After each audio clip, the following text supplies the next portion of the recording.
Hey lovelies, Lisa here with another hashtag 78 days. And today is day 35, and I'll be talking about the Queen of Pentacles. Apologies for the light. My face looks really ruddy because I'm under incandescent light, and I promise you I have not turned completely beet-faced. But, you know, we're entering into that time of year, those many, many, many months in Oregon, when it gets dark early and when the rain is falling. It's kind of a very Queen of Pentacles time of year. You might be able to hear the rain on the roof.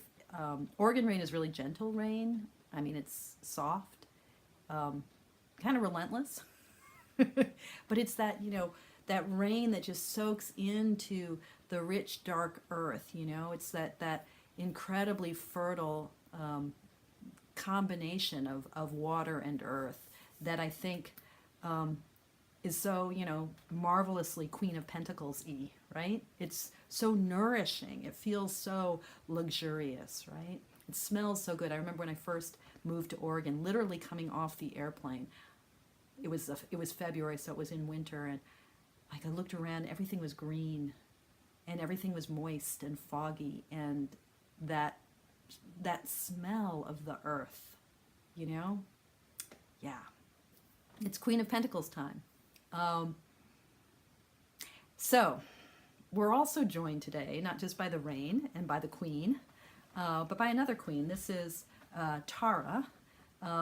So I'm not a Tibetan Buddhist, and Tara is really a deity that is elevated within the Tibetan kind of pantheon of celestial beings and bodhisattvas. And I acquired this beautiful image from a woman, just recently actually, a woman who was selling all of her possessions to move into a camper and to travel. She's an artist, and she's just going to like be close to nature, be in motion, and be creating her art. And this was her Tara. So what I like about Tara is the story that she is she emerges. She's, in some accounts, she's the mother of all Buddhas, the mother of all. But she emerges from the tears.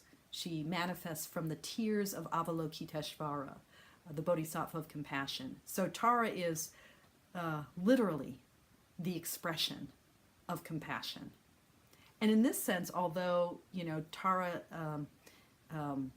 you know, she doesn't necessarily look like a knight, but I think of her as a knight in the tarot court, as a kind of active embodiment of compassion. Compassion not just as a feeling that we have, like an opening of the heart, but compassion as really our responsibility, our ability to respond, and our responsibility for the world. That Tara, as the kind of active embodiment of compassion, is knightsy. She's wandsy, right?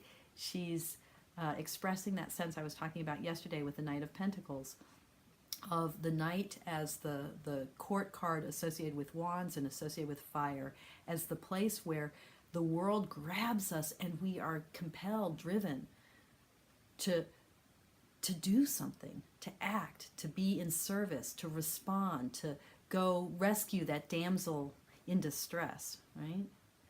It's that questing, active, responsive quality at the heart of compassion that I was associating with the knights. So where do queens fit in all of this? As I was saying yesterday, and this is really common to like pretty much every attribution system I've ever heard of for the courts, I associate the queens with the suit of cups and with water. And in terms of a kind of quality of the heart, again, I'm thinking about tarot as a spiritual tool that helps us develop our abilities to respond, to be, to live in the world with more abundance, with more of a sense of openness, with more love, with more peace. The queens fit into that. The cups fit into that. The element of water fits into that as the kind of expression of cherishing and nourishing and nurturing the world, that not so much being driven to act, to repair, to serve, but instead wanting to see the world flourish. So like the rain, that kind of broad, nourishing energy that wants the world to flourish. So, when I'm looking at a queen in one of the four suits, one of the questions I'm asking is, what needs to be nourished here? What is asking to be nourished? So, today, thinking about the Queen of Pentacles, and the deck I've chosen is a really kind of, it's actually a little bit perverse for me to choose this deck to talk about the Queen of Pentacles, because I've chosen the Aquarian Tarot, which has got to be the most swordsy depiction of Pentacles in the universe. I mean, literally, like, how much air can we put into this suit? I mean, the whole deck, the Aquarian Tarot, it's such a mind deck, a deck of contemplation and swords, airy, cerebral energy. It's so still and serene. So I'm going to come back to the Nine of Pentacles in a second to talk about that in relationship to the Queen. And there she is. And there's the King. So, the two ladies in the suit of Pentacles, the woman in her garden with her bird, and then the Queen here, and you've got this echo of the bird. Again, I mean, this is a deck that keeps wanting to put the pentacles in the air. Right? We want the pentacles to fly. We want them not to be so earthy and massy in the Aquarian Tarot. But you've got this sort of link between the bird and then the white, right? This whiteness here, which also I end up associating with the clouds. So this Queen, we're drawing attention in this imagery to this cloak of ermine, which in the Middle Ages, this fur gets associated with royalty because it's actually used to line many coronation cloaks. It's perceived to be all about purity, all about a kind of complete moral purity, a kind of innocence of spirit, being close to God and to the sacred. And it's that white of the ermine. Ermine cloaks are created by, the ermine is a stoat, right? It's like the short-haired weasel. They're long, thin animals. So to make a cloak, you gotta take a lot of ermine fur and sew them together. And the black, these are tails, right? The very tip of the ermine, it becomes white in the winter.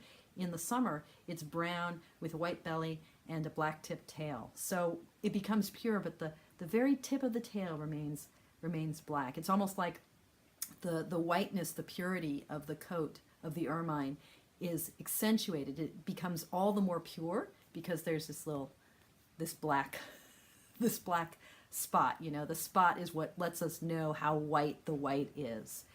And in the Middle Ages, the association of the white of the ermine with purity also gave rise to this legend and this sort of emblematic saying about the ermine, that the ermine would rather die than let its white coat be soiled.